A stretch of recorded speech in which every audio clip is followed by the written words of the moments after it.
मेरठ में धरने को मिला पूर्व सपा विधायक का समर्थन। कमिश्नरी पार्क में चल रहे धरने में पहुंचे योगेश वर्मा ने दलित समाज के साथ खड़े होने की बात कही। उन्होंने अधिकारियों की बर्खास्तगी और मुकदमा दर्ज होने तक धरना जारी रखने की बात कही है। साथ ही 30 अगस्त को महापंचायत का ऐलान किया गया है। मेरठ के कमिश्नरी पार्क में रवि गौतम धरने पर बैठे हैं। इसी धरने को समर्थन देने पूर्व सपा विधायक योगेश वर्मा वहां पहुंचे। योगेश वर्मा ने कहा कि वो दलित समाज के साथ खड़े हैं। उन्होंने कहा कि किसी भी तरह का उत्पीड़न बर्दाश्त नहीं किया जाएगा। धरने को लेकर योगेश वर्मा ने साफ कहा कि जब तक संबंधित अधिकारियों की बर्खास्तगी नहीं होती और मुकदमा दर्ज नहीं किया जाता तब तक धरना जारी रहेगा। इसी के साथ उन्होंने 30 अगस्त को महापंचायत किए जाने का भी ऐलान किया है। फिलहाल कमिश्नरी पार्क में धरना जारी है। अब नजर इस बात पर रहेगी कि संबंधित अधिकारियों के खिलाफ क्या कार्रवाई होती है और 30 अगस्त की महापंचायत को लेकर आगे क्या तस्वीर सामने आती है। देखिए, ये समाज की बात है और हमारे समाज के जो रवि गौतम जी हैं, ये मजबूत हमारे बहुत अच्छे नेता हैं। और दूसरी बात ये है कि अपने जो आवाज उठाने के लिए, जो अपनी मांग के लिए ये 8 तारीख को, जो पिछली 8 तारीख ललिता गौतम, बहन ललिता गौतम के मर्डर केस में जब ये पुलिस वाले नहीं सुन रहे थे तो उसके लिए सब लोग इकट्ठा हुए थे। और जब ये इकट्ठा हुआ अपनी बात को रखने के लिए कप्तान के पास जा रहे थे, डीएम के पास इनको जाना था, तो डीएम साहब ने अपने दरवाजे बंद कर दिए और उसके बाद इनके साथ मारपीट की गई। लाठियों से भी मारा।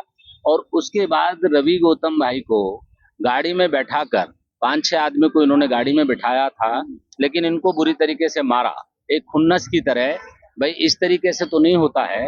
एक अधिकारी जो आईपीएस अधिकारी हो, वो अपने किसी सीओ से, दरोगा से, किसी से भी कह सकता है कि भाई ऐसा करो, लेकिन अपने हाथ से मारना, ये योगी मोदी सरकार के जो हठधर्मी, जो क्या नाम है, पुलिस वाले हैं या अधिकारी हैं, तो ये इनको जो बर्दाश्त नहीं किया जाएगा कि इस तरीके से दलितों पे अत्याचार और जुल्म होगा। हमारे जो समाजवादी पार्टी के हमारे राष्ट्रीय अध्यक्ष माननीय श्री अखिलेश यादव जी ने भी इस मामले को गंभीरता से उठाया था और गंभीरता से इस मामले को लिया था।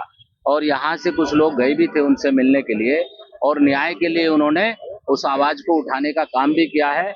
और मैं आपको बता दूं, हम सब लोग आप लोगों के साथ हैं, हर तरीके से इनके साथ है। और इनके साथ उत्पीड़न जो दलितों के साथ होता है, चारों तरफ कोई भी जिला हो, कहीं पे भी जगह जगह दलितों पे अत्याचार हो रहा है, बाबा साहब की मूर्तियों को तोड़ा जा रहा है। ये जो मनुवादी सोच के लोग हैं, जो हमारे लोगों की आवाज को दबाना चाहते हैं, ये उन लोगों को बताना चाहते हैं कि ये बर्दाश्त नहीं किया जाएगा और इस तरीके की हरकत किसी सूरत में बर्दाश्त नहीं की। अभी आपने मन से मेरठ पुलिस को ललकारा था कि आप फेरी अगर होते तो कुछ और नजारा होता, क्या होता अगर आप होते 8 तारीख को? इतनी हिम्मत नहीं थी ना उनमें। उन्हें पता था ना योगेश वर्मा भी है, इनके बीच में बैठा है, इन्होंने गलती की है। और अधिकारी उस एसएसपी में ये संविधान नहीं कहता है, बाबा साहब ने संविधान लिखा है, सबको समानता का अधिकार है। अगर हम किसान बैठते हैं सारे, ये थोड़ी सब पे लाठियां, किसानों पे लाठियां इन्होंने बरसाई और वकीलों पे इन्होंने लाठियां बरसाई। और जो सेंट्रल मार्केट का हाल आप देख ही रहे हैं। और हमारे दलित समाज पे किस तरह, अब दिग्विजय भाटी है, वो इस धरना प्रदर्शन में भी नहीं था, उसको बुला के इस तरीके से मारा गया।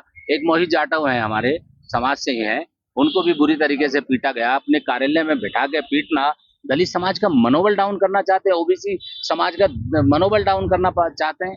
इस बात को बर्दाश्त नहीं किया जाएगा। चुनाव आ रहे हैं, चुनाव में की बार पता चल जाएगा इनको, इनका सुपड़ा साफ होगा भाजपा का, ये मैं दावे से कह रहा हूँ। मेरठ पुलिस को क्या चेतावनी दी आपने? मेरठ पुलिस को नहीं, मैं सरकार को ये कहना चाहता हूँ कि जिन पुलिस वालों ने, जिन अधिकारियों ने इनके साथ बर्बरता पूर्वक ये काम किया है, उनके खिलाफ कार्रवाई हो। अब वो तो यहाँ से तो हट गए, चले गए, उनको क्या नाम है, क्या उनको ललकारूंगा। मैं तो सरकार को कहना चाहता हूँ कि अगर आप दलितों का जो प्यार का जो ढोंग रचते हो, अगर इनको न्याय दिलाना चाहते हो, तो उनके खिलाफ ऐसी कार्रवाई करो जो नजीर बने। उन अधिकारियों की संपत्ति की जांच हो, जो इनकी रवि गौतम भाई की जो मांग है, और उनके ऊपर मुकदमे दर्ज हो, उनको जेल भेजा जाए, ये है।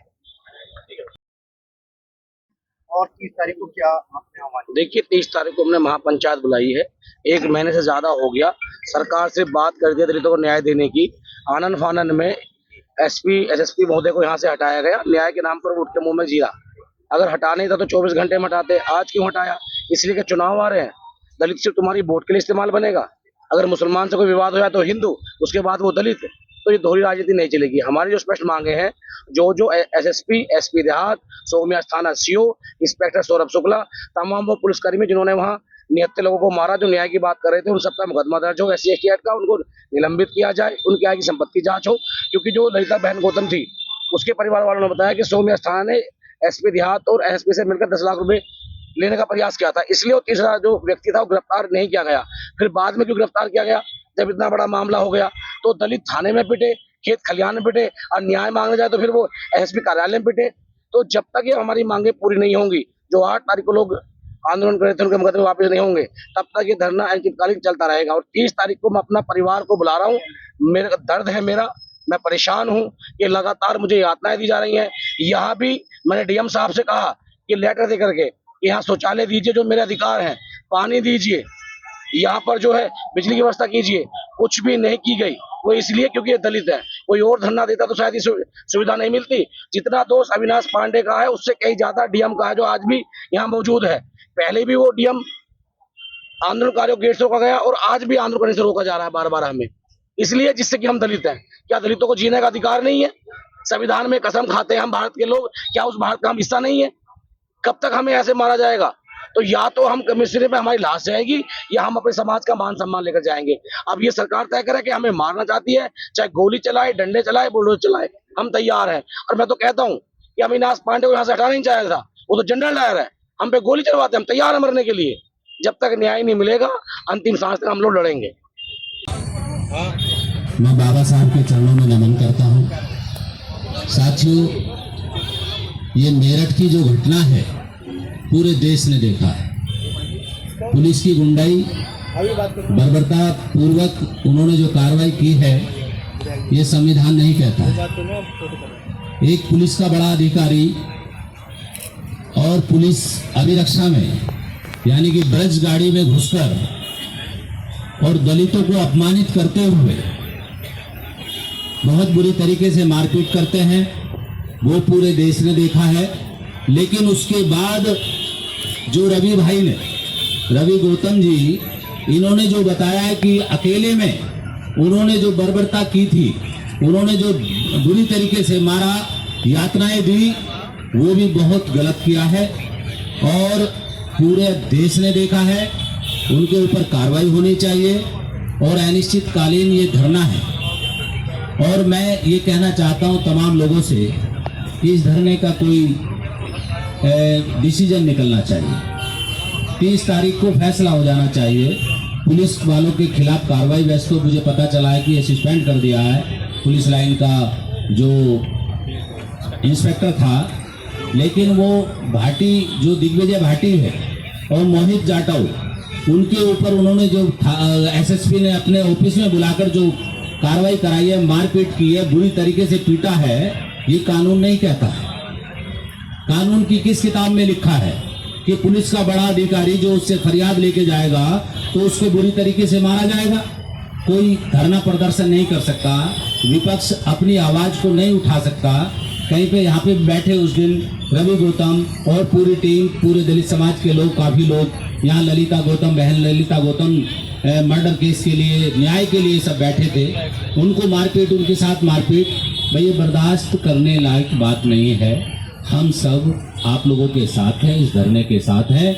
30 तारीख को भी हम आएंगे और इसको सफल बनाएंगे। जिन अधिकारियों ने मारपीट की है, जो इनकी मांग है कि उनकी जो है संपत्ति की जांच होनी चाहिए, उनके ऊपर कार्रवाई होनी चाहिए और एक नजीर बननी चाहिए कि दलितों पे या ओबीसी पे जो दिग्विजय भाटी को भी जो मारा है, वो भी बहुत गलत। ये बता रहे हैं कि वो धरने प्रदर्शन में शामिल भी नहीं थे, उसके बावजूद उनको बुरे तरीके से मारा। तो ये तो एक खुन्नस हो गई, ये एक दुश्मनी हो गई।